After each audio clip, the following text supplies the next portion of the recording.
7 cup sweet பண்ணுறோம் இன்றைக்கி. இதில் வந்து 7 கப்பு எடுத்திருக்கேன் எல்லாமே சேர்த்து. இல்லை, முதல்ல 1 கப்பு தேங்காய், துருவின தேங்காய், அதை போட்டு வறுத்துங்க. வெறும் பாண்டியில் போட்டு வறுத்தா போயிடும். இந்த ஈரப்பதம் போனோம், அவ்வளோதான். இதுலேயே நம்ம எடுத்து வச்சுருக்க 1 கப் கடலை மாவு. இந்த கடலை மாவு பச்சை மணம் போடுறா போல் வதக்கணும்.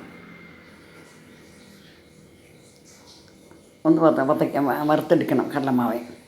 ரெண்டுமா சேர்ந்து வறந்ததுக்கப்புறம் அதில் வந்து நம்ம இந்த கொஞ்சம் 1 கப்பு ட்ரை ஃப்ரூட் பவுட்ரு வச்சுட்டுருக்கேன். கொஞ்சம் பதாம், கொஞ்சம் கேஷ்நட்டுமா அவ்வளோ போடும். இனி இதிலேயே 2 கப் சர்க்கரை, அதே மெஷர் 2 கப் சர்க்கரை. இதிலேயே 1 கப்பு பால். இதெல்லாமே நல்லா இலக்கி விட்டு இது கரைஞ்சதுக்கப்புறம் இதில் நமக்கு 1 கப்பு நெய் கூட விடுறதுக்கு இருக்குது. அப்புறம் மொத்தம் 7 கப் ஆகும். இப்போ 1 கப்பு நெய், டோட்டலாக 7 கப்பு எல்லாமே. இதை நல்லா கிண்டிக்கணும். சர்க்கரையெல்லாம் அழிஞ்சு அதை இப்போ கடமாவை நல்லா வெந்து வரணும். நல்லா சர்க்கரையெல்லாம் கரைஞ்சி இந்த கடலை மாவு நல்லா வெந்து இந்த மாதிரி மைசூர்பா பதத்துக்கு வரும்போது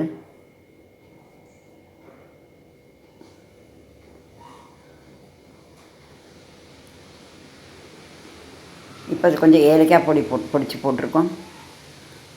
அது கிண்டத்துக்கு வந்து அதை நல்லா வத்தட்டும்.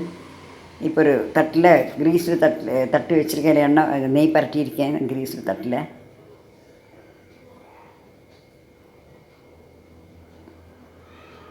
இந்த மாதிரி விட்டு வரணும். வானிலேருந்து விட்டு வர டைமில் இந்த பொரியாக வரும், மைசூர்பா பொரிஞ்சு வரா போல் வரும் அது.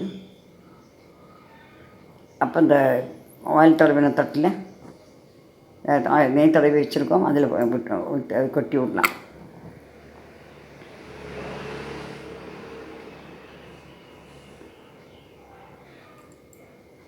பேன்லேருந்து விட்டு வரணும். இந்த தட்டில் அதை கொட்டியாச்சு. இது ஆறுனதுக்கு அப்புறம் அது உங்களுக்கு எந்த டிசைனில் கட் பண்ணிக்கிறீங்களோ அப்படி கட் பண்ணிக்கலாம். முதல்ல நல்லா அந்த சட்டத்தில் கொஞ்சம் நெய் பரட்டிட்டு, அடியில் நெய் பரட்டிட்டு நல்லா ஸ்மூத் பண்ணி கொடுக்கணும். கொடுத்துட்டு இந்த மாதிரி கட் பண்ணி எடுத்துக்கலாம். இப்போ அது ரெடி டு சர்வ். ரொம்ப ஈஸியாக பண்ணி விடலாம். தேங்க்யூ.